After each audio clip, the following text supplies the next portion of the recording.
record. Oh, we are recording. Oh. I always like get in front of the camera and I get like really weird. Okay. I'm so excited. This is the perfect energy. Should we start with like, do you like want to introduce yourself and then like I can cut that and put that in my video and then you can put my introduction in your video, do you think? Hi. Wow, it's me, my book boy. If you're new to me or you're one of Emily's followers, my name is Logan. I'm a chaotic bisexual and I read books, and my chair just fell over. Do you want to introduce yourself? Yeah, hi, my name is Emily. If you don't know me, I am Emily Reads Books, and Logan and I are friends from college. Yeah, we went to college together. We both studied acting, well, musical theater, but you know, Emily is one of my best friends and I missed her. And You're one of my yeah, best friends and I miss you. We also started our booktubes like within a week of each other. So Logan it's been a fun journey. Me. Yeah, you inspired me. I peer pressured you into pushed it. Me over the ledge. Yeah. Here we go. Oh my goodness. So we've been reading Gone Girl together. I don't know anything about this book, and I've never seen the movie, so I don't really know anything about it. So I have some thoughts. I took notes. Yay! Just because I didn't want to forget anything. Logan, do you want to talk about what you know about it with like no spoilers? Yes. Okay. So I have seen the movie hello? Sorry, there's an ice cream truck outside my apartment. There's very ice cream. Oh, they're all over. They're all over LA right now. Anyway, though, I watched the movie once, and it was like my sophomore year of high school.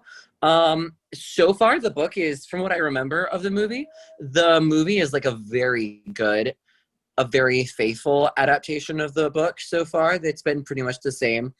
I think there might be a little bit more detail in the book, but it's pretty much the same plot line. But yeah, I'm excited to see what they deviate, or like when there are characters that I know that we have not met yet that I cannot wait to meet. Oh no, I'm so scared. I'm so excited. Oh my goodness. What are your thoughts? So, like, overall, my first response to this was that it took me a while to get into it. And I don't know if it's Gillian's writing or if it's just that, you know, we needed an inciting incident for it to go anywhere. And I've been enjoying Amy's point of view, like these little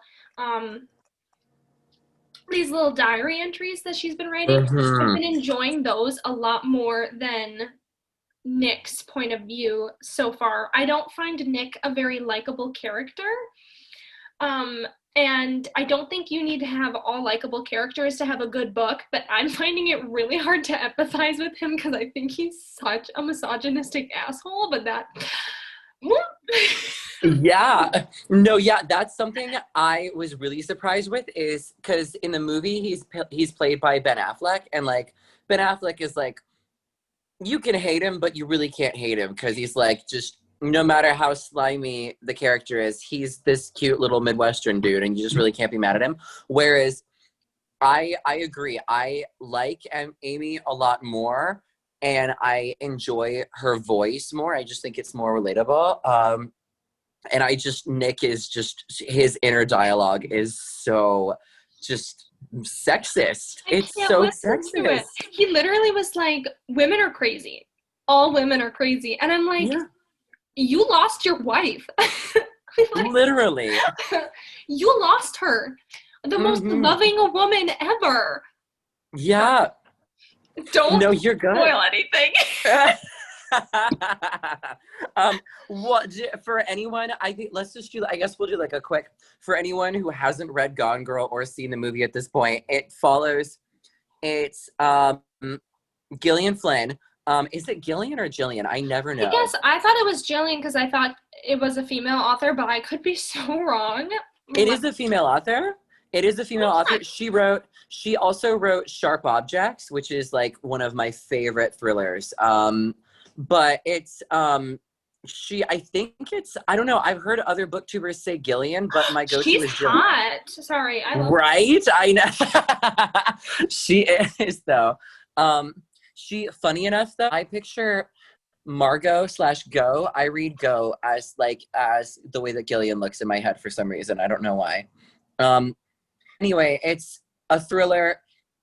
We follow a husband named Nick, and at the start of the novel, his wife is gone, and it's just kind of, without spoilers, through both Nick's point of view. It is Gillian? Sorry, yeah, it says the G is pronounced hard as in Gil, not Jill. Oh. I would not have guessed that. Okay, so but that's I love this. I love the energy we're creating in the studio.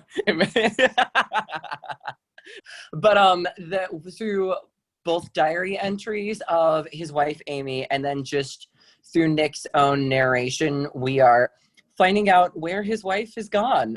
She is the gone girl, and the question is where's she gone? She's the gone girl, and the girl is gone. The girl is gone. The girl is gone. Will she come back? Who knows? Yeah. Okay, so the first thing that I took a note on was on page 37, and he says that he's lied to the police 5 times, and I don't get it. I don't understand him. Why is he lying so much? I don't understand how the justice system works or anything, but if he sorry. No, you're good, me too. If he had to go on trial for this, and they found out that he lied multiple times to the police, that is not gonna look good.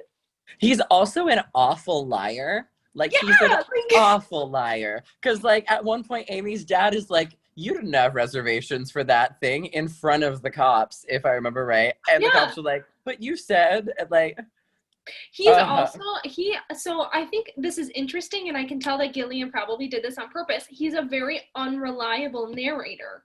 Yeah. He's withholding stuff from us because, spoiler alert, if you have not read this book, you're about to spoil. Literally, Andy shows up, and I'm like, yeah. And he's like, oh, by the way, I have a mistress, and you can hate me now. And I'm like, bitch, I've been hating you since page 1. What the hell is happening? And he also has been drinking and taking pills and hallucinating. And I'm sitting here thinking, those are all things that you would do if you were guilty. And he's already been withholding stuff from us. So my thought is is he a part of this somehow? Did he do something that is making him feel guilty, that he's trying to cover it up? I don't know. But he is not acting like someone who's innocent. If that makes sense. Also, we have not finished this book, by the way. We're halfway through exactly. Yeah. Yes. So for those of you that have read or seen the movie and know the answers to because your questions you're asking are very good from my knowledge of the movie, and I'm so excited to hear what you think when we read the rest of it. But for those of you watching that have seen/read and know what happens, don't comment spoilers, please. Please don't. Yeah, comments need to be a spoiler-free zone. I'm trying so hard to avoid spoilers because this is such a well-known book and movie because everyone talks about how good it is. And I really want to be thrown on the floor when I find out what the hell is happening. I'm so excited for you I'm so excited and also just because I'm excited to see what's different about it, because it is she's doing a very good job of placing as an author, of placing distrust in everyone. The only person right now that I trust is Go. The only person I trust is Go. I agree. She's in particular the only woman in this book so far that other than Amy, but Amy has her own issues, but she's the only woman that we've met that I like. Yeah. I feel like Gillian has written every other, I don't even know who this Shauna chick is, throwing herself at Nick, and I'm sitting here thinking, okay, he has a mistress, so why is he running away from Sean? Oh, because he doesn't want to look guilty. Yeah. But he already has a mistress. I don't understand. Sorry. Not only that, but if he doesn't want to look guilty, why is he lying to the cops? Like, why? And lying to his parents-in-laws. I will say his in-laws are way nicer in the book than in the movie. In the movies, they're kind of awful. They're kind of awful in the movie so far. Because everyone wants to hate their in-laws. I'm just saying. Yeah, right. Mm-hmm. Well, and also they're very like, with the book, you can tell that it's loving, whereas in the movie, it's very much like her parents, basically. It feels like her parents had her to make money. They're like, we need book fodder, so we're just gonna write a book about her. Yeah. Wow. Mm-hmm. Not cool, folks. Don't do that to your kids. Don't do that to your kids. Have kids to profit off of them. Right. And then I wrote later. So this has more to do with like Nick's lying, because he's lying to us as the readers. Mm-hmm. Where on page 140, Amy talks about going through his computer, and I'm like, mood, but just kidding. but like, and he's okay. Sorry. First of all, he's writing his memoir. I know. Embarrassing. I'm sorry. No one cares about your life. No, unless you're famous. People would care more about Amy's life than his. Anyway, so he's writing a memoir, which is like totally like a thing that straight men would do. Anyway, yes. But in his memoir, in his document, she's got, this distant father, a painful transformation of a carefree young man into the head of a family. First of all, you don't have kids, so whatever. Yeah.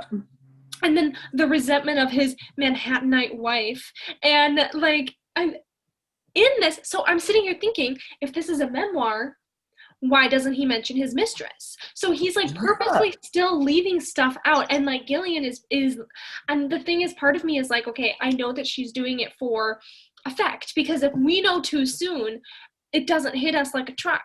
But then I also feel hurt because authors are purposefully withholding information, and I feel cheated. Yeah. You know what I mean? I don't know. I mean, this is my favorite. Oh, I just burped. I'm sorry. Excuse me. Thank you. This is my favorite. Oh my God, do you do that as a Northwesterner too? As a Midwesterner, I always say bless you to everything that is not a sneeze. I'm like blessing coughs and burps and things like that. Do you do that too? I do that, but I don't know if it's because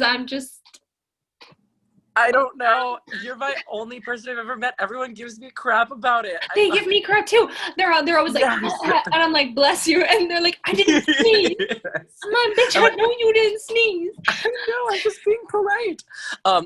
Anyway, though, back to the task at hand.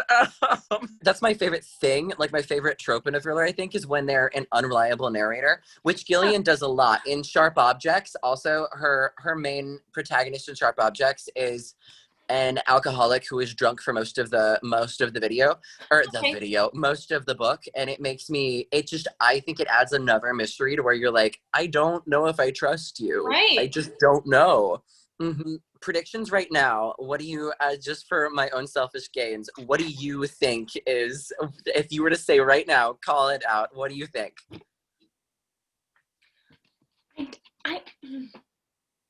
Something happened to her. I don't really have too many predictions right now, but the more, and the thing is, I understand that Nick being guilty is probably a red herring. Like, I'm with it. I understand.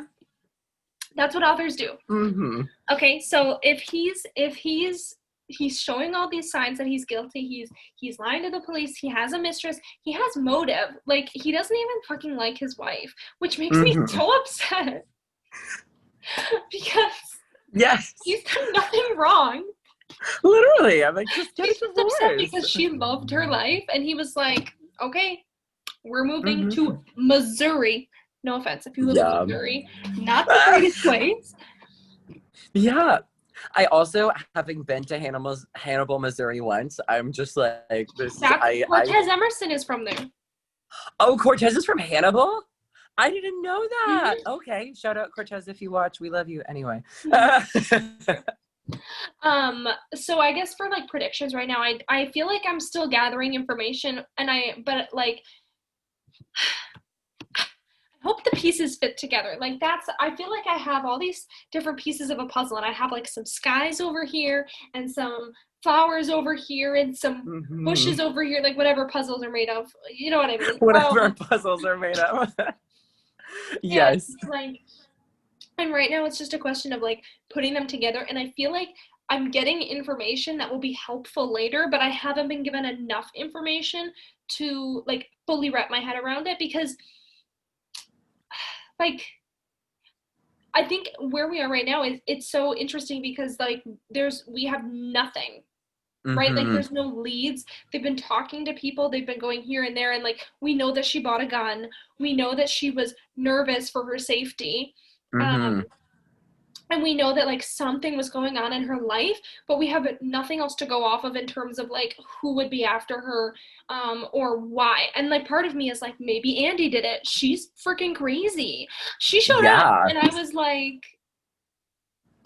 yeah, why, if you were watching the news and knew what was going on with your secret older married boyfriend lover thing, why would you show up at not even his own house, at his sister's house out of the blue and be like, hi, let's have sex? Like, also, why? Like, did I miss it? Or like, where is she from? Is she from New York? Or is she from there? She's from, I'm pretty sure she's from Hannibal, because he taught at the university in Hannibal, right? Yeah, you're right. Yeah, he teaches at the university in Hannibal. Yep. Yeah. And then it just makes me think about like what my professors' lives are like. Right? I mean, the clue, it totally changes in that I think that Amy, because I don't remember if this is true or not, but I feel like Amy knew that that Andy existed because of that second clue. On the second clue was the pair of panties in the office. I'm like, that's totally, she's like, it's not even her. And that's another reason why he lied to the cops there again, I feel like. God, you're so right. Shit. My mind is blown. I didn't even think about it that way, but you're so right. Like, I feel like the end, with the details that are in the book that aren't like in the movie, I feel like had Amy not disappeared at this, something that I don't think their marriage would have lasted much longer. Oh, I don't think. Agree. I think that, like, I think Andy would have done something, shown up out of the blue. I mean, it's clear she doesn't give a fuck. Shit. Yeah. God, I need to stop saying the F word. They're gonna take us off YouTube. No, I know. Well, I'm like, on my YouTube videos, they're like, should children watch this? And I'm like, I mean, there's no explicit version not to, but I don't recommend it. Maybe I'll figure out how to bleep myself. Right. I feel like we could do that in iMovie. Anyway. But yeah, I think you're right. And like, Andy seems wild. I mean, okay, so she's 23. Yeah. I'm sitting here thinking, I'm 22. I'm 23. That would be like you or I dating someone our parents' age. Yeah. Who's married. And then showing up and being like, do me. What? Yeah. When they're literally in the middle of a murder investigation. Like, or a disappearance investigation. Like, girl, you are college educated. First of all, you deserve better.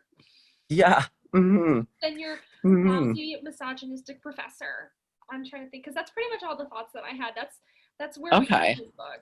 But it's interesting how such a faithful adaptation can make a very fast-paced feeling movie, if I remember right. Like, I remember it feeling fast-paced, and yet such a slow burn of a book.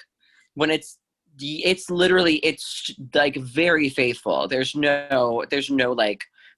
that they left out so far that I remember. Really? That could be a lie. But it's really good. I mean, not as good as the Holes adaptation, because that movie is basically word for word. Oh my God. Yes. I think about the Holes adaptation like twice a week. Also, like, low-key, I'm in love with Shia LaBeouf. Like, I really am. I really am. Ever since I saw that one video of them doing that weird song. Literally, the song, they're describing all these things that you're running from Shia LaBeouf. Yeah, I seriously think about that every day. And I'm like, I wouldn't run from Shia LaBeouf. I would let him axe me. I would run to him. I would run with open arms. and let him hold me. What if Shia LaBeouf isn't actually trying to murder you in that song? He just wants a hug. He really wants a hug. And you're running away from him to opera music. You know who I wouldn't hug? Nick from this book. I would not hug Nick for that book. Yeah, that's all I had. Yeah, well, I'm excited to see where this heads. Me too. And to see if I'm on the right track or very far off, or if I have updated thoughts as I go. I'm excited to like both watch you go through the journey that I know and then also see if they change, because from the movie, when I remember it, once it gets going, it hits the ground going and you don't really stop. And I'm so excited to, without being spoilery, it gets really good really fast. And I'm excited to see how that happens here. I'm also excited. Yeah.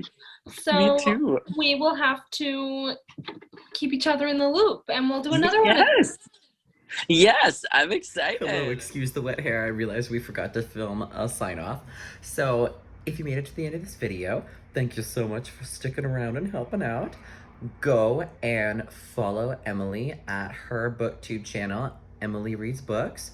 And if you want semi-regular, chaotic, bisexual content, hit the like button, subscribe down below, and ring that bell so you can get my videos whenever I decide to post them.